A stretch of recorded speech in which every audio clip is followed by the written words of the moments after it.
Time for Snowball to read another one. Wait, what's this?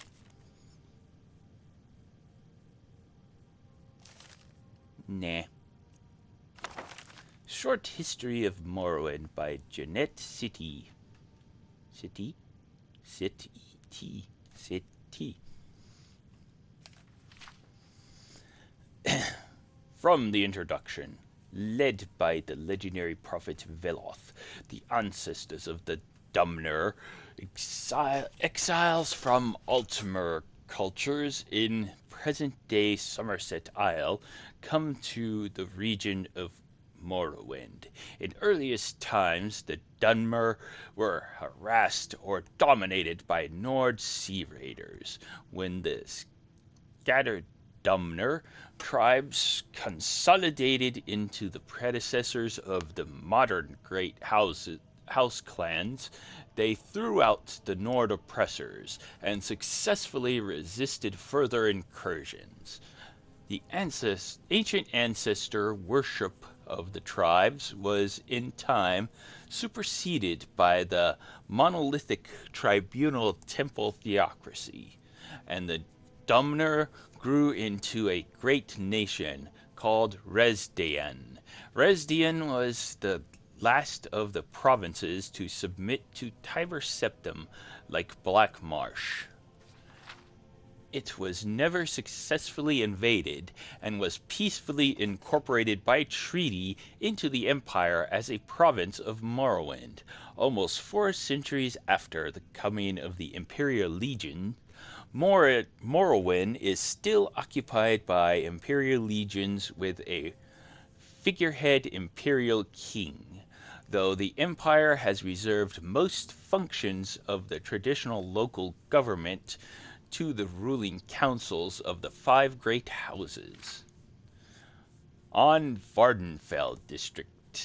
In 3E414, Vardenfell territory, previously a temple preserved under imperial protection, was reorganized as an imperial provincial district.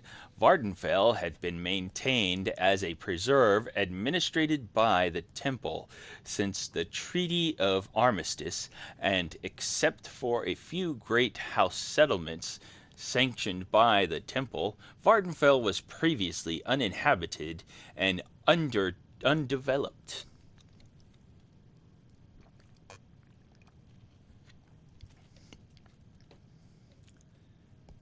You normally don't put a period when you're going to lead the next one with but.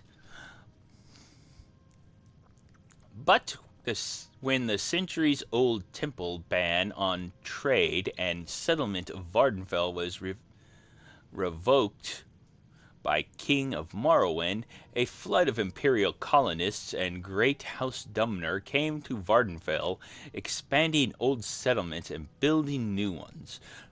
The new district was divided into Redran and Halalu.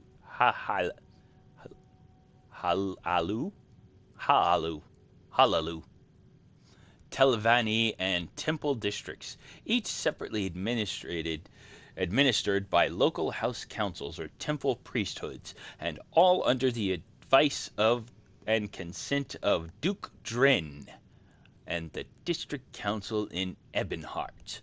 Local law became a mixture of house law and imperial law, in house districts jointly enforced by house guards and legion guards, with temple law and imperial law enforced in the temple district by ordinators. The temple was still recognized as the majority religion, but worship of the 9 divines was protected by legions and encouraged by imperial cult missions. The temple district included the city of Vivek, the fortress of Ghost Gate, and all sacred and profane sites, including those blighted areas inside the Ghost Fence, and all unsettled and wilderness areas on Vardenfell. In practice, this district included all parts of Vardenfell not claimed for Redran, Halalu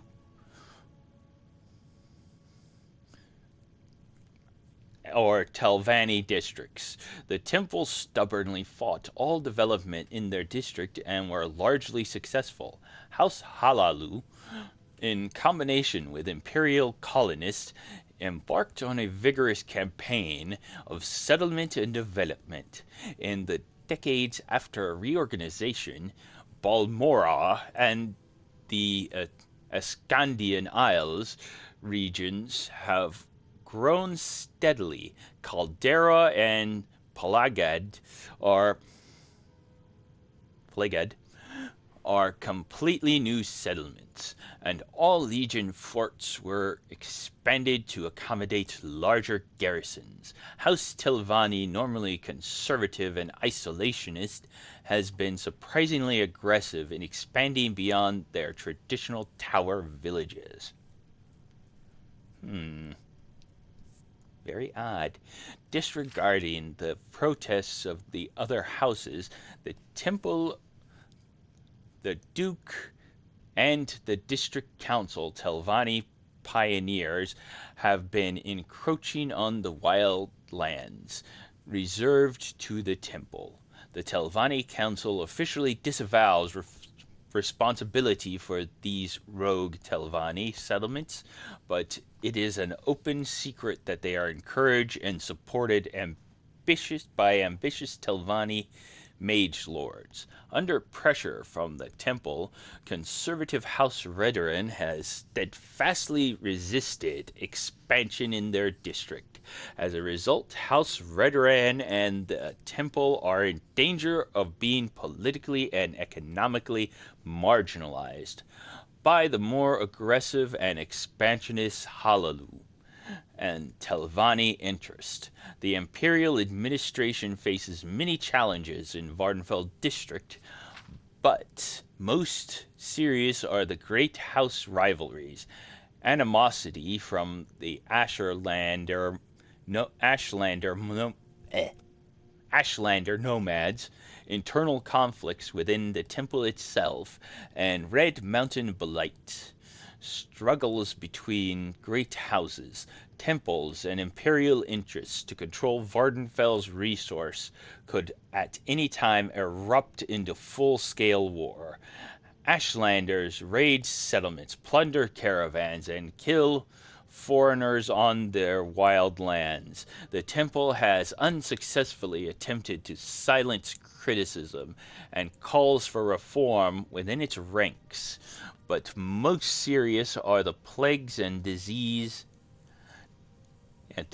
hosts produced by the blight storms sweeping out from Red Mountain. Vardenfell and all Morrowind have long been menaced by the legendary evils of Dagoth Ur and his ash vampire kin dwelling beneath Red Mountain. For centuries, the temple has contained this threat within the ghost fence, but recently the temple's resources will have faltered and the threat from Red Mountain has grown in scale and intensity. If the ghost fence should fail, and hosts of blighted monsters were to spill out across Vardenfell's town and villages, the Empire might have no choice but to evacuate Vardenfell district and abandon it to disease and corruption. And that is Snowball Reads Short History of Morrowind. Have a good day. Bye-bye.